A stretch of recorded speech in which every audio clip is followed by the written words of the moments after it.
बिस्मिल्लाहिर्रहमानिर्रहीम। अस्सलाम वालेकुम नाज़रीन, आप यूट्यूब चैनल देख रहे हैं। मैं इमरान खान हूँ। इमरान खान साहब ने गुजरावाला भी छीन लिया।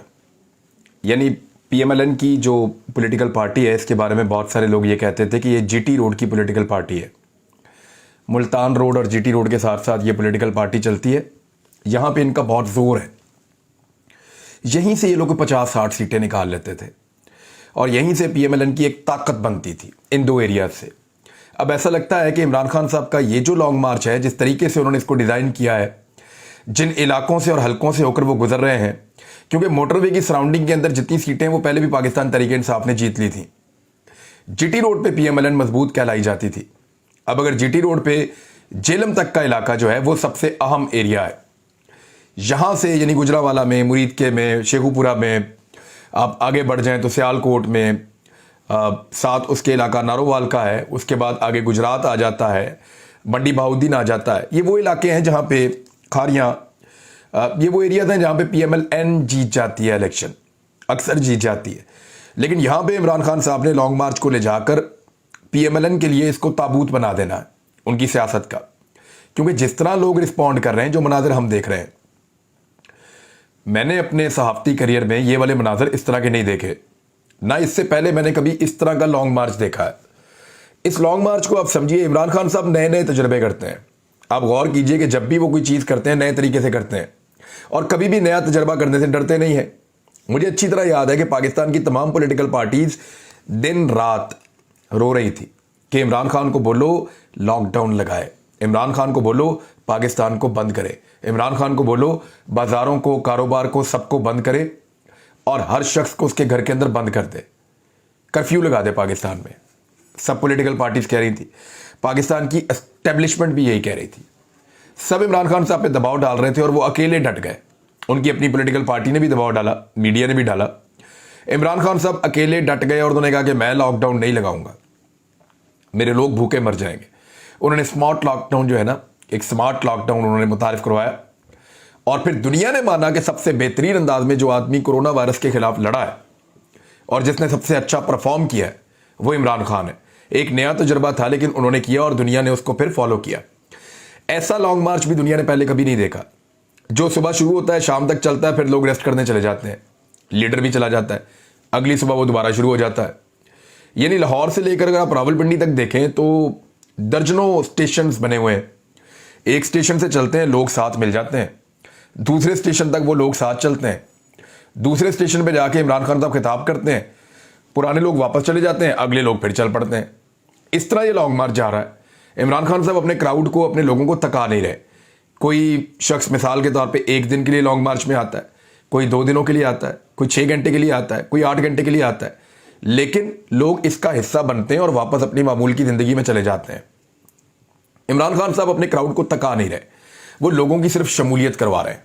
लेकिन जिस वक्त वो रावलपिंडी पहुंचेंगे, रवात क्रॉस करेंगे, तो उस वक्त फिर सबको कॉल आ जाएगी और फिर पूरा पाकिस्तान निकलकर रावलपिंडी की जानिब, इस्लामाबाद की जानिब बढ़ना शुरू हो जाएगा। ये एक नई हिकमत अमली है, नए तरह का लॉन्ग मार्च है, हमने दुनिया में कहीं नहीं देखा। इमरान खान साहब के ज़हन की पैदावार है। इससे पहले भी उन्होंने बहुत सारे नए नए तजुर्बे किए हैं। अब उनका ये नया तजुर्बा भी हम देख लेंगे कि कामयाब होते हैं या नाकाम होते हैं। लेकिन ये नई चीज़ है, इससे पहले नहीं हुआ था। हमने दुनिया में पॉलिटिकल साइंस के अंदर कभी इस तरह का लॉन्ग मार्च नहीं पढ़ा।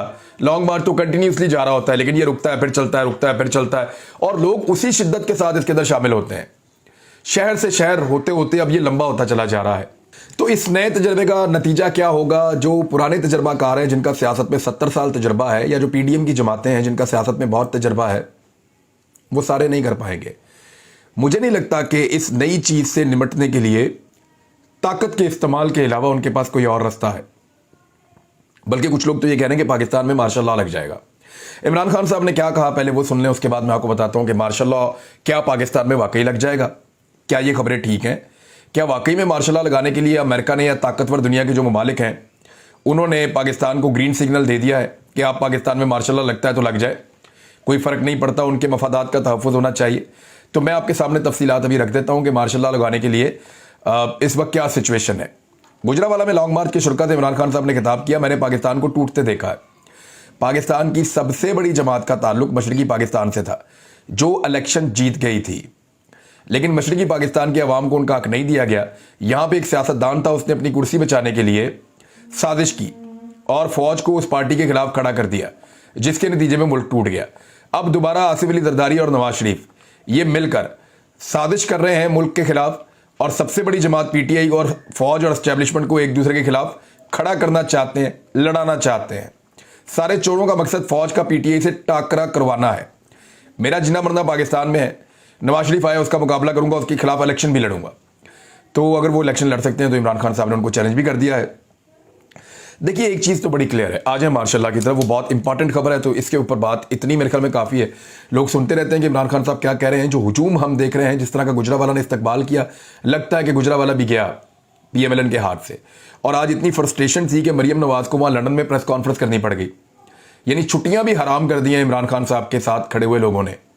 लोग इतनी ज़ोरदार टक्कर मार रहे हैं, लोग ऐसे ज़बरदस्त तरीके से निज़ाम से टकरा रहे हैं, लोग इतने बड़े पैमाने पर इतनी बड़ी तादाद में बाहर आ रहे हैं और अपना हक मांग रहे हैं कि मरियम नवाज की बौखलाहट उनके चेहरे से दिखाई दे रही थी। गुजरावाला जब हाथ से निकल रहा है तो गुजरावाला यानी लाहौर तो तकरीबन हाथ से निकल गया पीएमएलएन के, और उनको ये मानना पड़ेगा कि लाहौर में अब 50-50 है। लाहौर उनका गढ़ हुआ करता था, 2 शहरों पे पीएमएलएन को बड़ा गुरूर था। जो चंद शहर 4-5 अगर मैं शॉर्टलिस्ट करूं तो पहले नंबर पे उनका शहर होता था लाहौर, दूसरा उनका साथ ही लाहौर की तरह मजबूत शहर होता था गुजरावाला, एक उनको बड़ा एतमाद था सियालकोट के ऊपर, फिर उन्हें लगता था सरगोदा में उनको नहीं हराया जा सकता, फिर नारोवाल के अंदर।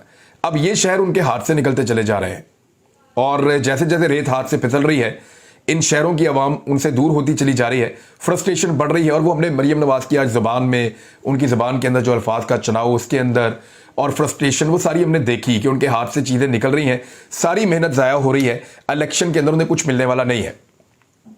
दूसरे कुछ फैक्ट्स हैं, उनको आप अपने दिमाग में बिठा लें कि देखिए DGISI ने और पाक फौज के तर्जमान DGISPR ने, इन दोनों जर्नल्स ने इमरान खान जो पाकिस्तान की सबसे बड़ी सियासी जमात के लीडर हैं, उनके बारे में नापसंदीदगी का इजहार तो कर दिया है। यानी गिले शिकवे तो उनसे किए हैं, साफ साफ किए हैं।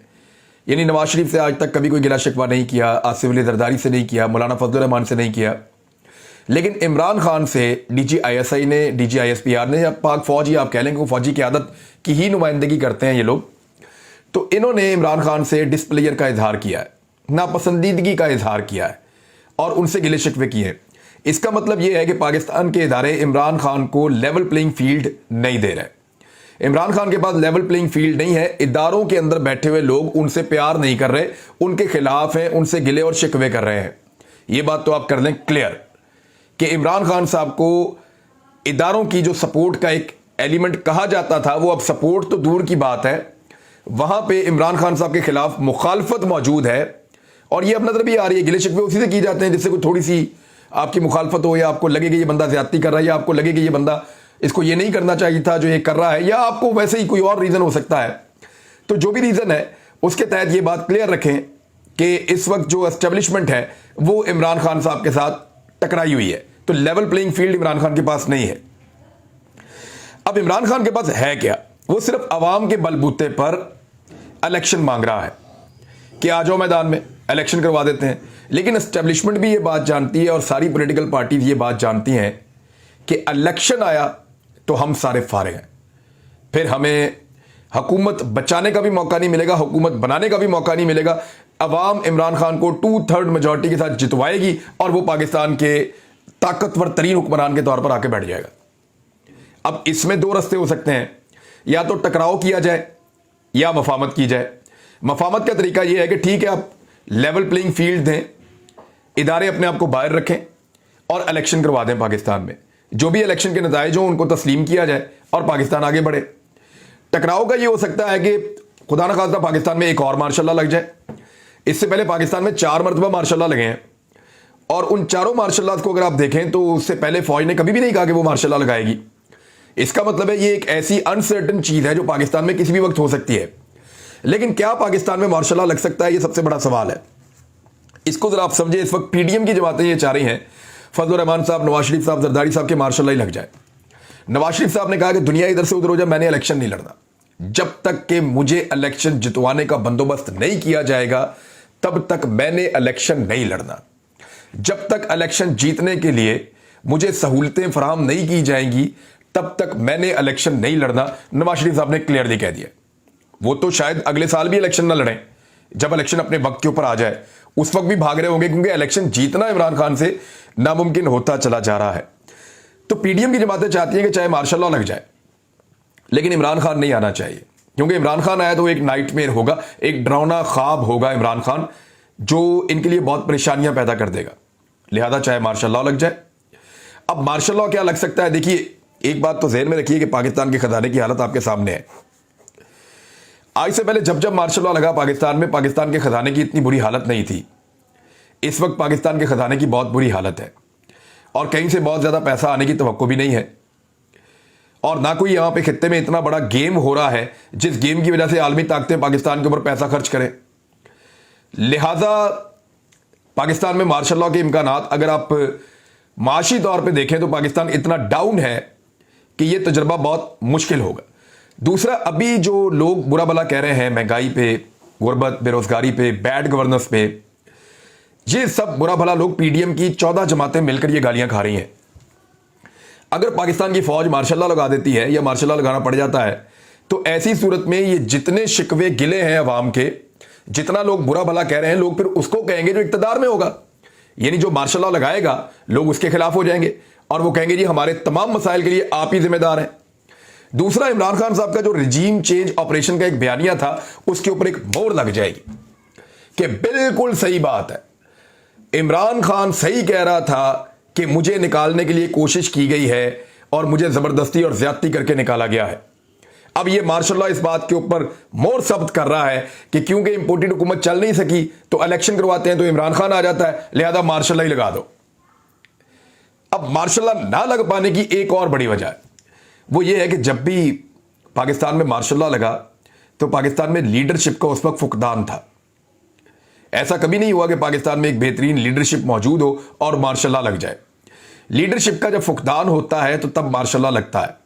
इस वक्त लोग एक शख्स को अपना लीडर बना चुके हैं, 80% लोग उसको वोट करते हैं, पाकिस्तान की आवाम उसके साथ खड़ी है, जहां पे इलेक्शन लड़ता है 70 से 80% का वो रिजल्ट देता है।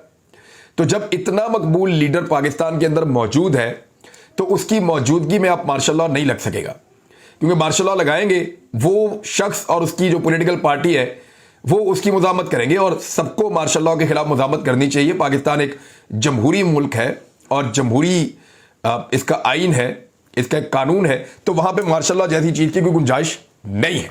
लेकिन अगर इतना लगेगा भी तो उतनी आसानियां नहीं होगी। पाकिस्तान में जब जब मार्शल लॉ लगा लोगों ने मिठाइयां तकसीम की, क्योंकि पॉलिटिकल क़यादत बहुत ज्यादा नीचे चली जाती थी, फौजी क़यादत ऊपर आ जाती थी और मार्शल लॉ लग जाता था, लोग मिठाइयां बांटते थे। इस मरतबा जो है वो सूरत कुछ और है।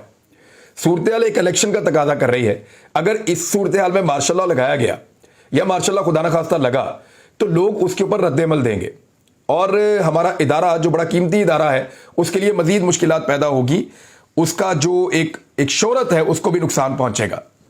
अब जो लॉन्ग मार्च है वो इतना लंबा होता चला जा रहा है इमरान खान साहब का कि एतवार वाले दिन वो जेलम पहुंचेगा। एतवार को जब जेलम पहुंचेंगे तो उसके बाद फिर रावलपिंडी की तरफ बढ़ना है। मुझे ऐसा लगता है कि एक हफ्ता और ये चलता रहेगा, यानी इस एतवार तक ये जेलम पहुंचेगा। जेलम से आगे रावलपिंडी पहुंचने में भी ये लॉन्ग मार्च 3 से 4 दिन लेगा, फिर जुम्मा आ जाएगा और फिर जुम्मा हफ्ता एतवार क्या होगा रावलपिंडी में, ये एक स्ट्रेटेजी है। इसके कुछ पोर्शंस का मुझे पता है, मुझे इसका आइडिया है कि वहां क्या होने जा रहा है। जो सहूलतकार हैं इस इंपोर्टेड हुकूमत के, उनको भी आइडिया है कि वहां क्या होने जा रहा है, और इसी की वजह से बहुत ज्यादा तजब्जुब है, बहुत ज्यादा बेचैनी है। डिपेंड इस बात पे करता है कि पाकिस्तानी कितने बड़ी तादाद में अपना हक मांगने के लिए बाहर आते हैं।